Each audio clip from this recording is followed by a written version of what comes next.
It's like, shit. What do you think I'm going to find? I don't even know it.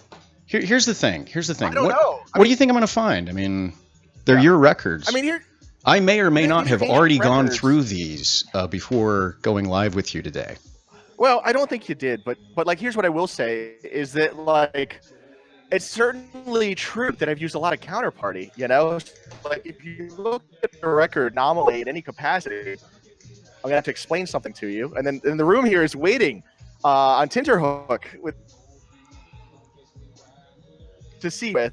And I'm with them. I'm like, shit, Chris, what the fuck did I do? Chris, your audio and video is breaking up a little bit. Oh. Hold on. Well, I know what I can do. Hold on.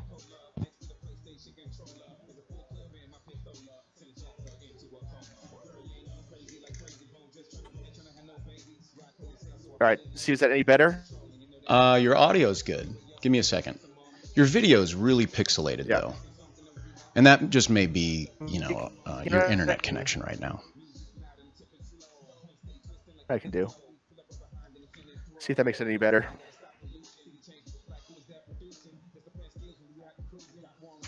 Well, your audio is better, but we're getting about one frame one frame every 2 seconds of your video, which is just fine.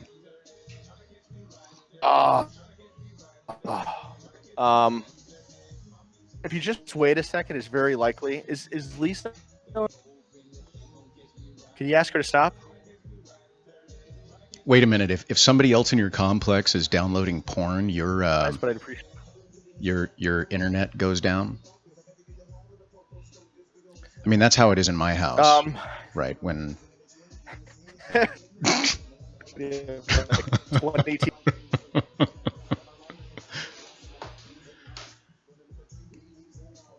Did it pick up now? It might be a little bit better at this particular second.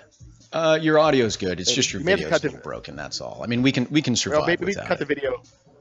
All right. I can't even pronounce your name, man.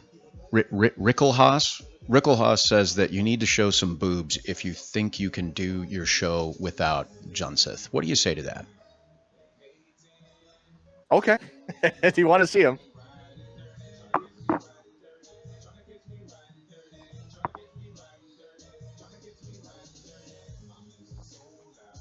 Just don't ask me to take my hat off. Oh, you just took your hat off.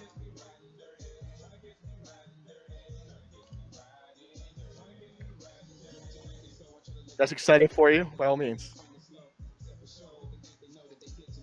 Well, nobody's giving any tips in the forum, so I don't know.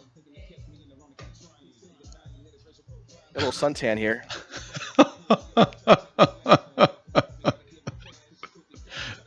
Victor says, fuck, I'm at work. Well, Andrew 24 says, I like my cam girls thick.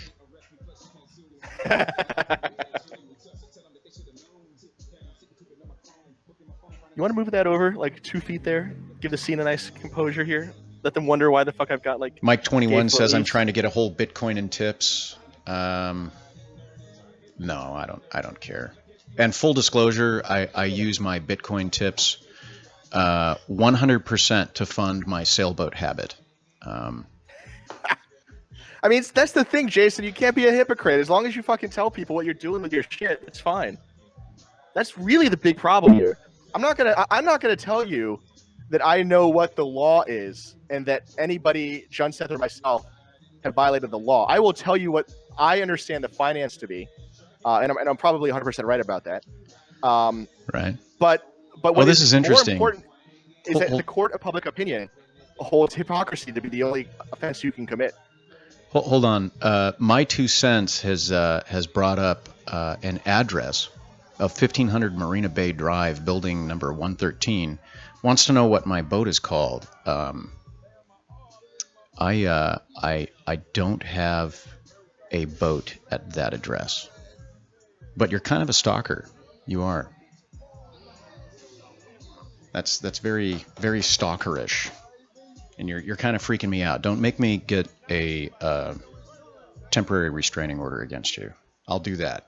Actually, Chris is a better lawyer than I am. I'll have him file it. I am your lawyer, so yeah, you should give that to me. Excellent. I'm everyone's lawyer. We'll do that. All right. So where were we? We were talking about your XCP holdings and really what your point is. And I've read your arguments in the dojo, and your arguments are that you have a social contract with your listeners, and your contract is to not take advantage of your listeners for personal gain. Is that the social contract? Yeah, I mean, I'm taking a play out of the Bitcoin nomenclature. That is intended to be cheeky. It is offensive to some people, which is whatever. What do you mean you intend to be cheeky? What does that mean to you? Well, when you run a blockchain, some people run Ethereum, some people run Bitcoin. They have at some level a degree of custodial capacity over the code, over the network. The miners, of course, have some capacity as well. Yeah. That capacity is held together by a social contract. I think Adam Back was the first person I heard use that phrase. It is a reference to that discussion. Now, so I know the Ethereum folks like this. They say code is law. Where in any of the cryptocurrencies does it say there is a social contract not to try to take advantage of somebody else or not benefit for yourself? Well, I mean, all you really have is like Adam Back and a handful of the core team that say it, that is their own personal endeavor and mantra and principle. So I don't know that it is written anywhere other than. Well, I think from a liability standpoint, if I was, and I'm not, the Core's foundation lawyer, I would be telling them that they need to be announcing 100% that they have no culpability, nor are they taking advantage, because what they've done is they've tried to assert themselves as the management and control over Bitcoin by being the proponents of Bitcoin policy, where prior to that, one of the brilliant things about Bitcoin was that it was released anonymously, and then there was supposed to be no control, a decentralized control, which would then leave Bitcoin as itself, and as the SEC agreed, without a central management and control function, meaning that it's not an investment contract upon which you would have a cause of action because there is no component of Howey for management and control. So that ethic or that rubric put forward by Core that says, hey, we don't have holdings, we don't have this, we have no position here, etc. One, I think is a little bit bullshit, because if you're going to tell me that those guys don't hold Bitcoin, yet they're trying to impact it and trying to change the way that it goes, I would say that's a lie. But two, there's a lawyer behind them saying that's what you need to say. So from that extent, you've adopted the social contract, which is don't take advantage of someone else in the Bitcoin space. Is that right? Yeah. I think that. What about taking advantage of somebody outside the Bitcoin space? Well, I was going to say, yeah, I think that extends to really like what I would consider my community to be. So that oftentimes includes even Ethereum retards at times, like the cryptocurrency space. But anybody else's fair game? I mean. Yeah. I mean, it's not look. I'm not like an ethical person, you know. I have a community, and I am its director. With full, irony, in that assessment. But yeah, I mean, there's a lot of subjectivity to this. I don't know that I have a clear-cut set of rules. The only reason this has come to the forefront is because it's been such a contentious issue. I never really developed the thought much because I didn't really think I needed to. So there's a theory that's been put out that really this isn't about Pepe Cash. This is about something else. Well, I would absolutely confirm that Pepe Cash is only a component in the entirety of it. Right. It is the biggest and the most final component, but absolutely. Well, so let me ask you this, and we're kind of zeroing in to the subject matter of, what happened to Bitcoin Uncensored? Why the breakup? And is it really about Pepe being an alleged scam, or is this about something else? About how long ago do you think you first started thinking that maybe Bitcoin Uncensored needed to be a more serious show? When did you first have the thought, hey, I want to do serious content? I think the other day in the dojo you said you wanted to write for Breitbart. No, that was with your interview with Fluffy the other night, that you wanted to do a Breitbart show. Doing Breitbart's a very serious thing. That's real legitimate stuff. And when you switch to that kind of a format, you can't do fart jokes, right? You can't have your shirt off. You can't say that you're smoking crack and banging whores in Thailand. The Breitbart folks would frown upon that because they're going to press their hegemony straight down on top of your head. And so if you're going to do the Breitbart type thing, if you want to be serious in a serious investigative reporter, doesn't that mean necessarily that you have to change your format? So I did not want to change the Bitcoin Uncensored format, and I would even go so far as to say that if John Seth wanted to be back on the show tomorrow, all he has to do is return the money, and he's back in. Like, I would much rather have a repentant John Seth on the show than no John Seth. Yeah, well, let's just say, for example, that's not going to happen, right? So you're on your own, right? Let's just say you're on your own, and you have to make content, and you said that you wanted to do it for Breitbart. Doesn't that mean you have to change your format? So here's the thing with the Breitbart thing. I may be, if they take me. Like, I really don't know. I would like to do the tech stuff on Breitbart. I'm fairly apolitical in general, so I don't think that I have any specialization that would apply, let alone an interest in applying it. I would like to keep Bitcoin Uncensored to be a very funny show, and if that means that I can't be a full standing member of Breitbart, then I just won't. Like, here's the thing: is that, like, I'm not going to conform to something else. I'm going to be Chris DeRose. So if Chris DeRose isn't welcome on Breitbart, very, very possible, then Chris DeRose isn't going to be there. Did you make a habit of talking about yourself in the third person? I'm just curious. I'm just fucking with you, man. I'm just trolling you right now. Yeah, no one said I was. Yeah, that's okay. And look, I'm on the lookout for another co-host for Bitcoin Uncensored. So I would like to find a funny person to be a co-host, because I think it needs that.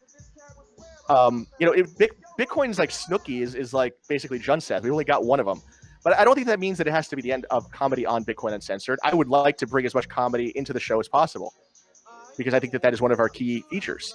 Hell, I'd like to see John Seth back. I think that a lot of people are blaming me for this, and I don't really have like a whole accurate picture of the situation. And that full accurate picture of the situation would include a John Seth whose willingness to be a part of the show is fairly minimal. And I have not presented it in that case. Maybe John Seth doesn't feel that way, but I'm pretty sure that he does. If he doesn't feel that way, he can create content, and that would demonstrate that he doesn't feel that way. And I would love nothing more. So I think that I'm getting, because I'm the face of the show, certainly currently, if not, often, I'm getting a lot of perhaps grief over this action. But I would like to suggest that it is at least 50-50 a decision. So I don't think it's a unilateral decision on my part. I like the comedy format. Did John Seth ever express to you that he didn't want to do the show anymore? Is that what you're saying? You say it's 50-50. Did he say that before you publicly fired him? One of the things that I think is really hard in all of this, because I think what people are seeing is the public firing and beratement of John Seth in the forum, and that's all they know. That's the only story they know, that it's over Pepe Cash, right? Yeah. And there's more to it, right? There is, and you'll hear back in hold on a second, Chris. Your audio's fuzzing out for a second. Okay, hold on. Are you watching videos over there? Actual connection strength is pretty high, which is good. You may want to turn my video off. No, that's better. It's better now. You tweaked out for a second. Yeah. You can actually listen to the start of this in, I think, one of the December shows, where I said we were going to have some guest hosts on Bitcoin Uncensored. Guest hosts. Okay. Guest hosts. And that was the only announcement I made at the time. But that would be the start of this. And what did that mean to you, guest hosts? Did that mean not John Seth? What that meant was that John Seth and I were starting to have discussions to the effect that they materialized today. Okay, wait. So you were having discussions. Does that mean that John Seth said, look, I don't want to do the show anymore? Is that what happened? here's what's very hard for me in all of this. And I think this is why John Seth doesn't want to do a one-on-one interview debate format, and I respect this. I really do. John Seth and I have a personal relationship to a degree that I wish to continue honoring his ability to trust me with secrets, or so much as there is just a personal I think opinion that he might have that I wouldn't want to betray my friend in voicing some of that. Well, don't you think you betrayed your friend by making this Pepe Cash thing so public? I mean, couldn't you have just said, "Hey, we're the show's on hold. We're exploring new ideas. I'm in Thailand. I'm feeling myself a lot every night. So is Happy George, and we're going to pick up the show maybe when I get back." Couldn't that have been a way to do this? It could have been. I absolutely would have liked to see something like that. So why didn't you do that?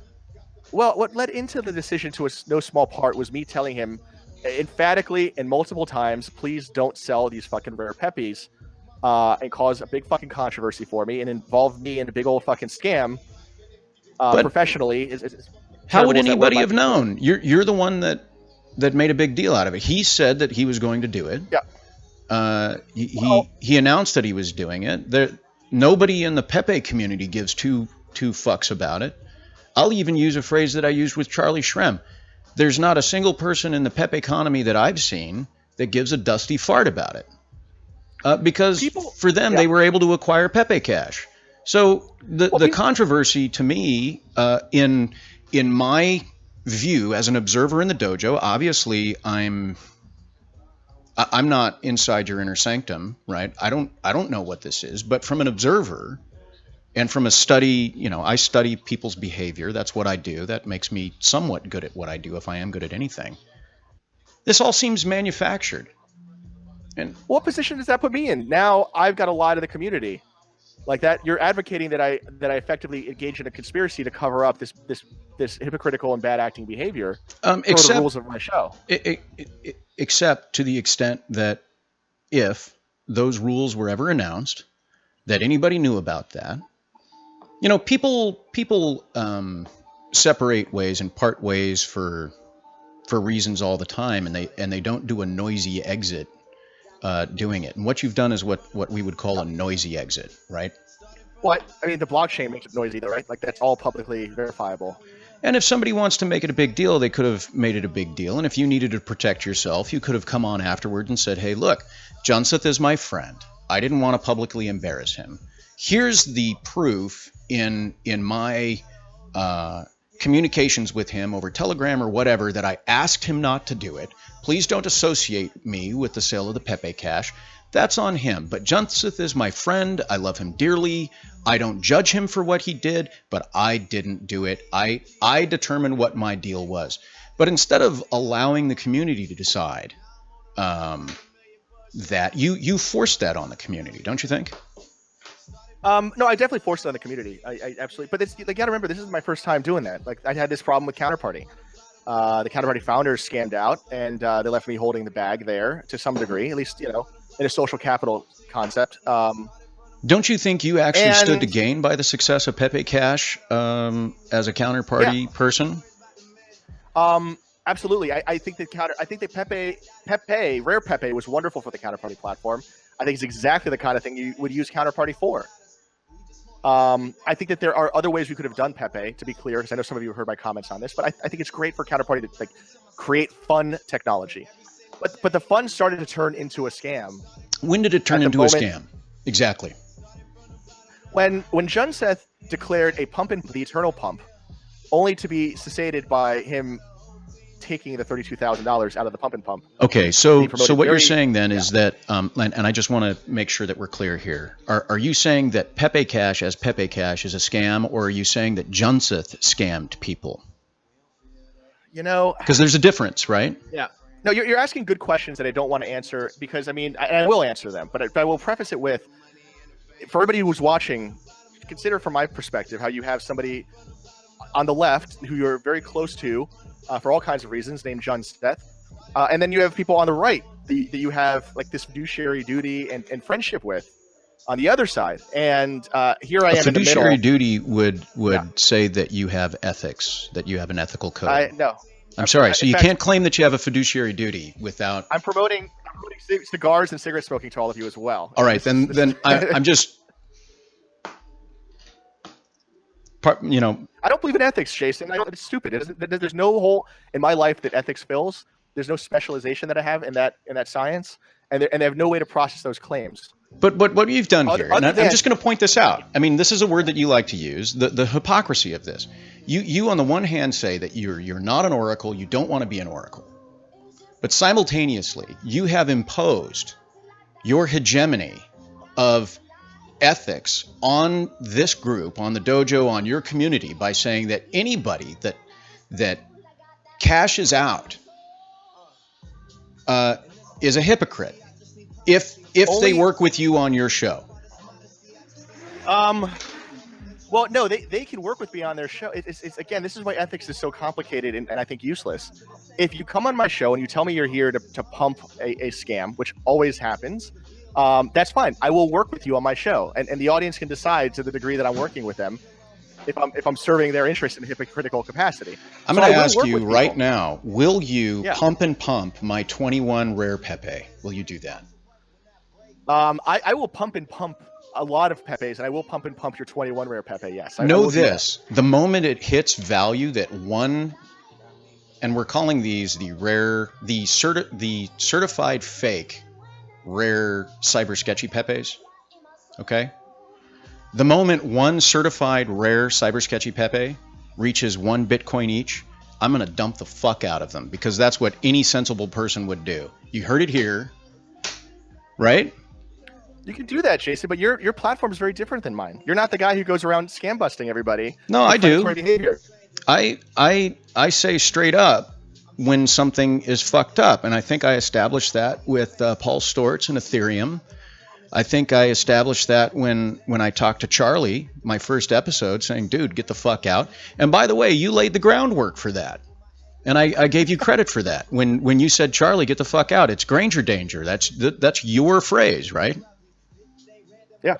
So what I feel my job here is in this space is to bring a little bit of law, and, you know, because not everybody can afford Marco Santori at $250,000 an hour or whatever he charges.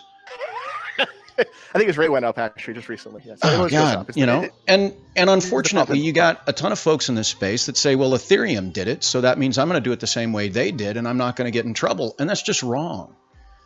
You know, so I don't actually believe that you would sell. I really don't. You may. We will never know.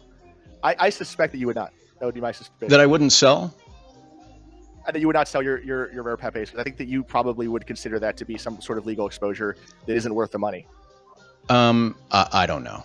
I think I would sell. I think if I told everybody, you know, the moment I got a Bitcoin for my 21 Pepe, I have made an offer, which is a legal offer that can be accepted, and I would then sell. If I didn't, that would be a breach of contract. And, you know, a lot of people ask me, what's my religion? What are my morals? And it's very simple. The law. When it comes to, you know, spirituality, you know, I have my own walk. I have my own relationship with God. I've got my own fucking code. That's my business. But you can't go through the pedagogy of law and not come out of it having a specific rubric, right? And that's another thing I want to point out. That's it. You're not announcing a pump and pump. You're announcing pump.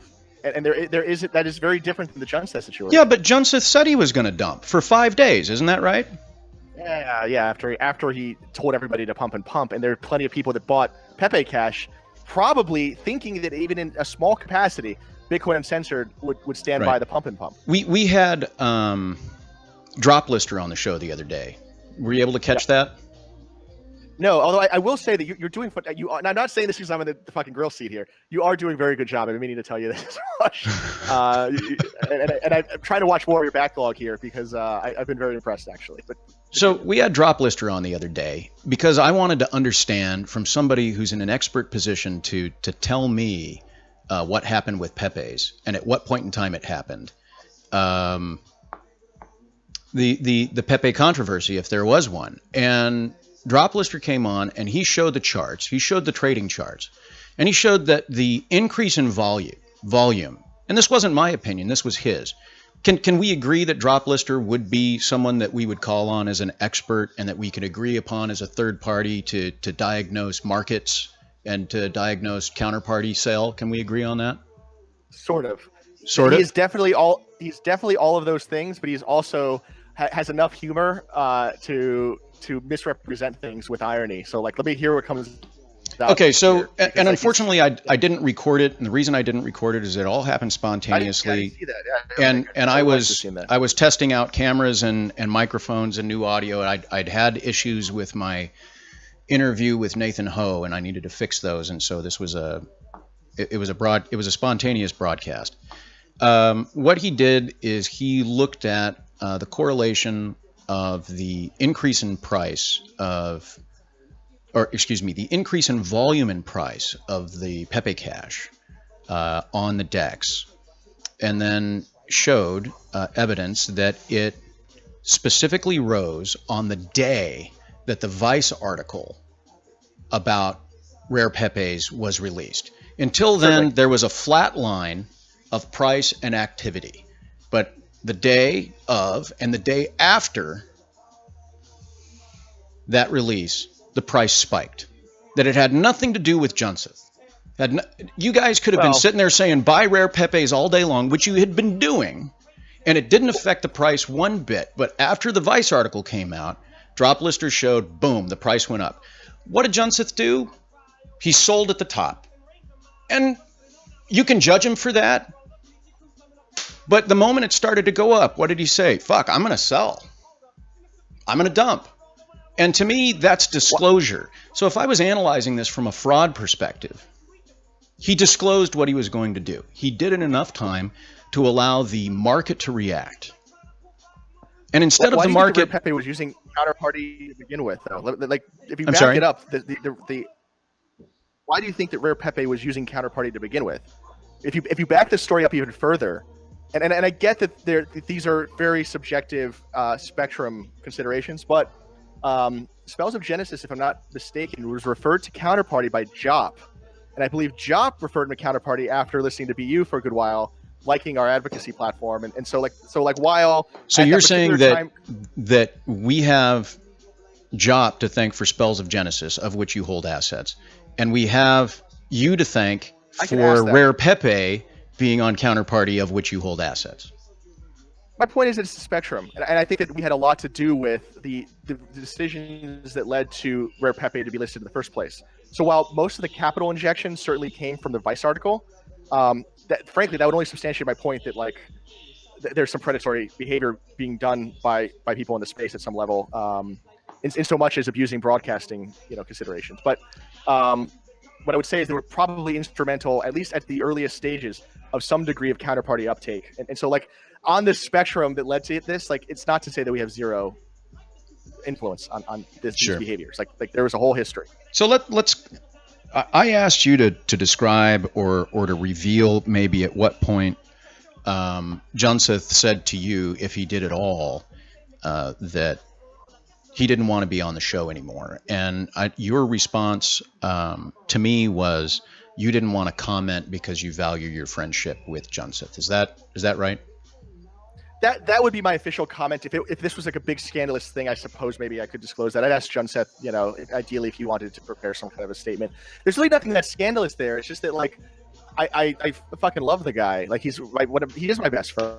Yeah, you love the guy. He's your best friend. But but what you've done is you put him up on a cross and you burned him. You fucking crucified your best friend publicly. In front of 550 fucking people in the dojo. When I told him, well, first of all, a lot of that conversation, I think I was trying not to talk about it at all. And then the scandal was, I think Joe Looney maybe said, were you trying to not say anything about it? And to which all of there's a step before the other that kind of snowballed. And I think that am I the one that crucified him, or did Junseth choose to? First off, with found money, by the way, essentially found money. did John Seth choose to Listen, if throw I'm me walking under down the bus? street and I pick up $20, do I have an obligation to donate it to someone? No, I put the $20 in my pocket and I go out and I do whatever the fuck I want to with it. I mean, are you saying that Pepe Cash is $20? Because like that's worth noting. I don't know if it is or it isn't. I'm giving an example. Well, if you want to get this would hyper say it's not literal a and security. hyper technical, we can do that. No, but analogies are silly. I mean, like, that's a silly analogy. Or if you don't know it's a silly analogy, then why is it that you used it to represent? Hold on. Okay, let's put this a different way. Let's say some secret person dropped a bunch of scratchets in my fucking pocket. Okay. Lottery tickets, scratchet tickets, right? Sure. Okay. All right. And so, it sat in my pocket. I go to a dinner party. I reach into my coat pocket and bang, I pull out some scratchets. What the fuck are these? Right? So, bang, I start scratching the scratchets and I hit a jackpot of $100,000. And by the way, in different jurisdictions, scratchets are worth more than $50, Victor. There's not only one place where there's scratchets in the world. That's found money, right? Sure. Okay, what am I supposed to do with that? Well, I don't think that, again, under your rules. Yeah. Let's say that happened at an industry party, right? Somebody just dropped it on me.